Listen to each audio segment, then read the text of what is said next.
Magandang araw na muli mga boss. Kung natatandaan nyo, ito yung chinek up ko dito sa steering assembly niya. Yung clamp doon maluwag na. Kaya pag dumadaan siya sa expressway, kung mapapansin nyo, di ba may duktungan yung semento, yung pinakaguhit niya sa gitna. Pag isinagasa niya ron yung kanang gulong niya, sunod-sunod yung lagitik. Kaya nga kung napanood nyo sa video, kapag ginagalaw niya yung manibela, pati itong buong steering rack assembly niya is sumasama din, gumagalaw din siya.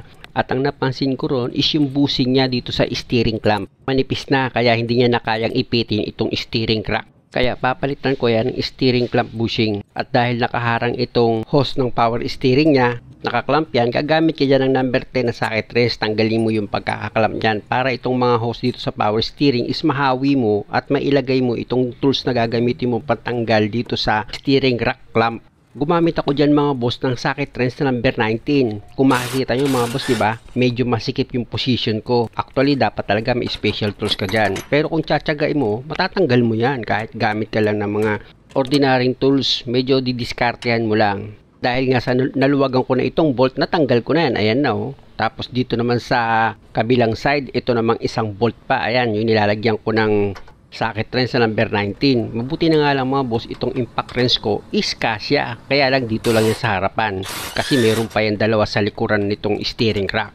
O naluwagan ko na rin yung bolt yan na number 19. Pwede ko nang tanggalin itong socket wrench at ito naman yung isa pang bolt. Bali pangalawang bolt na yan mga boss ano. Ayun, kung makikita nyo mga boss, yung ginamitan ko ng ratchet, number 19 yun dito sa likuran ng steering rack. Niluwagan ko na rin yan. Medyo matagal ang paggawa mga boss. Pero tiyagaan lang yan at maluluwagan at matatanggal mo rin yung bolt dyan. O ayan na ngayon yung isa pang bolt na number 19. Bali tatlo na.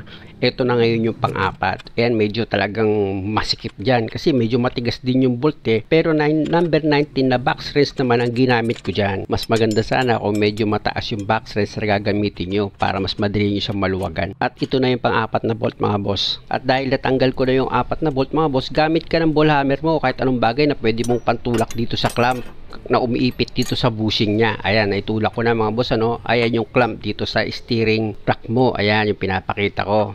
Ipwesto ko yung camera dito sa ilalim mga boss para makita nyo yung bushing, yung pwesto niya. Ayan naman yung steering bushing mga boss. O, ayan o, ayan, maluwag na siya. Ayan, ayan yung bushing niya. Ayan yung papalitan ko mga boss. Kaya itong steering rack niya, kapag lumiliko yung manibela, sumasama-sama kasi nga manipis na itong clamp bushing niya. Ayan yung rubber na yan mga boss. Masyado na siyang manipis. Kaya pag pinipihit ni customer yung manibela, pati yung buong steering rack niya, sumasama. Kaya pag dumaan daw siya sa highway at sinagasaan niya yung guhit dito sa gitna ng simento, nagkakaroon siya ng mga lagitik. Sa pagkabit naman ng bushing mga boss, simple procedure lang kung paano nyo tinanggal. Ganun nyo rin siya ibabalik. Ganun din dito sa clamp. O pakita ko sa inyo mga boss dito sa ilalim. Kasi medyo maano yung pwesto eh. Kung hindi ko nga tinanggal yung clamp ng mga hose niyan para mahawi siya, hindi nyo makikita. Naipatong ko na yung pinaka-clamp dito sa bushing. O paluin nyo lang siya pababa. Medyo matigas kasi yan mga boss. Ipasok itong clamp dito sa bushing dahil nga sa bago yung bushing niya. Makapal pa yan. Basta lagi nyo tatandaan mga boss, sa inyo naman yung sasakyan. Dagdagan nyo lang ng kaunting tiyaga para maisentro nyo maigi itong clamp niya. Medyo nahirapan ako sa pagsentro dyan mga boss, pero mapasasaan ba't kayang-kaya nyo yan? Gaya nga na sinabi ko sa inyo lagi, nagawa ako eh. Kaya nyo rin yan. Kaysa naman artehan kayo nung gagawa na sabihin sa inyo, nako ang hirap yan, nako nakakainis yung ganun kausap. Ako inis ako sa ganun eh. Yung bang akala mo hirap na hirap siya sa paggawa eh, napakasimple lang naman yan. Andun na ako mga boss, totoo nga naman talaga mahirap. Pero hindi mo dapat iparamdam sa customer na parang naiinis ka. Yung bang ganitong salita, ang hirap-hirap ang gawin yan. Yun, ayaw ko ng ganung salita. Kasi si customer, nararamdaman niya rin yan pag nahihirapan ka. Sabi ng customer, mukhang nahihirapan ka eh. Sabi ko sa kanya, oo nga eh. Pero tumatawa ako, mahirap pala. Pero sa bandang huli, yung hirap, di ba? Matatapos din. Parang buhay natin. Nagpapakahirap tayo ngayon, puro hirap na lang, puro pagtitiis. Bandang huli, di ba? Pag namatay ka, tapos ng paghihirap, di ba? Kaysa naman dahil sa nahihirapan ka sa buhay, ang ginawa mo gumawa ka ng masama, ang masakit nun pag namatay ka. Haharap ka sa hukuman ng Diyos o mas parusa abutin mo nun, di ba? Mas masakit. Dito sa lupa, wala namang 100 taon tayo magtitiis dito. Kaya bakit mo pa dadayain si customer, di ba? Balik na ako sa trabaho, baka magalit na yung basher.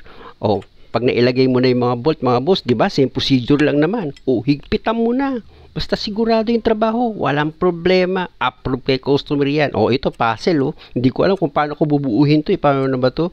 Nagpapuzzle ako niya mga boss eh. Pero Awa naman ng Diyos, nabuo ko naman lahat yan. Madali lang naman yan pair-pair lang yan pag ginawa mo mga boss. Kung sakali makalimutan mo, pair-pair mo lang siya. Huwag kang mag-alala, mahal ang annulment sa atin, kaya dapat ma-pair mo yan. Kaya nga kung makikita nyo, pinilit ko talagang ma-pair siya sa bawat isa. Tapos nilagyan ko agad yan ng clamp.